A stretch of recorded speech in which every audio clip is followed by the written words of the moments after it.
어제 발표된 2차 내각 인선으로 이재명 정부의 조각이 사실상 마무리됐습니다. 특히 이른바 사법개혁을 이끌어갈 법무부 장관 인선은 기존에 보였던 인사 패턴과는 조금 다르다는 평가도 나오는데요. 인선에 담긴 의미, 조각에 대한 평가까지 뉴스더에서 정치부 최지원 기자와 더 따져보겠습니다. 최 기자, 법무장관 후보에 정성호 의원이 내정이 됐잖아요. 여러 면에서 예상 밖이다 이런 말이 나오는 겁니까? 네, 의외로 그런 말들이 나오고 있습니다. 그동안 인선 때 대통령실에서 주로 강조했던 부분 중에 하나가 바로 대통령 최측근 인사가 없다 이 점이었습니다. 하지만 정성호 의원은 이재명 대통령과 무려 38년 지기인 원조 친명계 좌장으로 꼽히죠.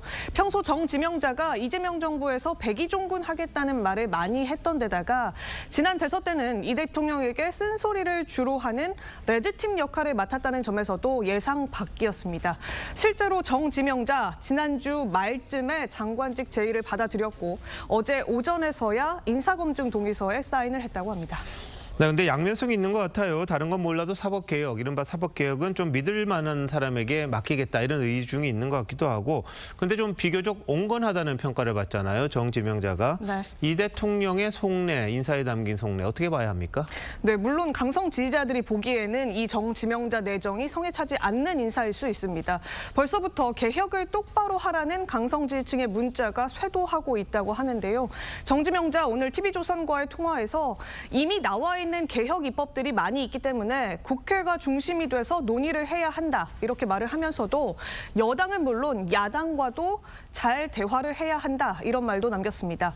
그래서 일각에선 검찰 개혁의 입법은 대통령실과 민주당이 주도하고 그 후속 조치인 정부 조직 개편과 야당 설득 등의 문제를 정지명자가 이 부분에 있어서 역할을 할 거다 이런 관측이 나오고 있습니다.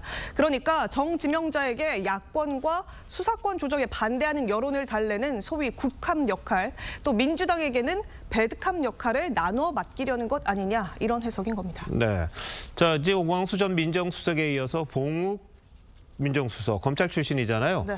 이 사람을 기용한 것도 뭐 같은 의도라고 봐야 됩니까? 네, 다소 비슷한 의도가 이갈려 있다 이렇게 볼 수 있겠습니다. 개혁 대상으로 반발이 예상되는 검찰 내부를 설득하는 역할, 봉욱 수석에게 맡기겠다 이런 의도로 보이는데요.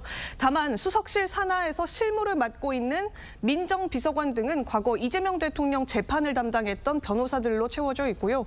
또 검찰개혁 업무를 직접적으로 담당할 사법제도 비서관 역시 친명 성향의 교수가 기용된 상태입니다.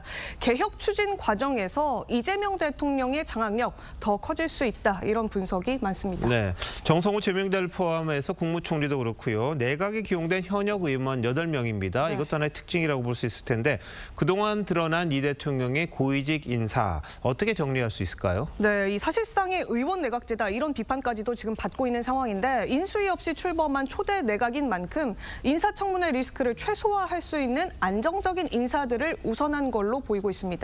특히 해수부 이전이나 국방개혁 또 대북정책 같은 대선 공약과 관련된 부처에 주로 선거 때 같이 뛰었던 현역 의원들을 배치했다 이런 특징이 있습니다.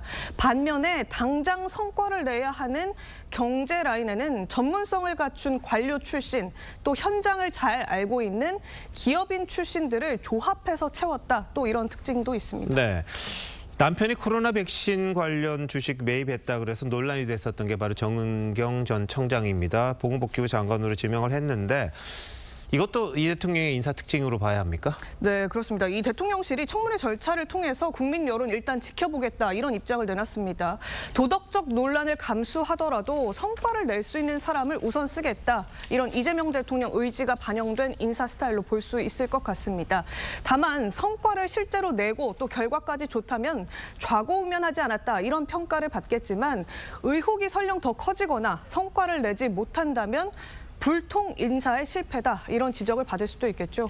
이재명 대통령의 대장동 사건 등 과거 재판 변호사들을 국정원 2인자 또 민정수석실 산하의 실세 비서관에 기용한 것도 사안에 따라서는 이해충돌 논란으로 이어질 소지 다분합니다. 네, 자 목요일이죠. 이 대통령이 취임 30일 기자간담회 회견 형식으로 합니까? 네. 그렇다니까 그때 인사에 대한 철학과 생각 한번 물어봐 주시죠.